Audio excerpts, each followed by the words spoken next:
TikTok Creator of the Year. እሺ ዲቻ ቦይስ ነፃነት አክብረት ወደ መድረክ እንድትወጡ ፈልጋለሁ።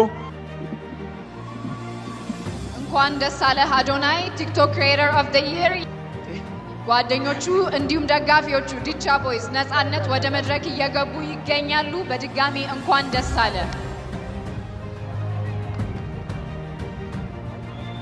እንኳን ደስ አላችሁ ሁላችሁንም።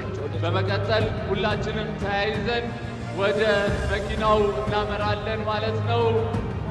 ተያይዘው እንደመጡ በመኪና ይመለሳሉ ማለት ነው። ሁላችሁ አነሳል ማለት ነው።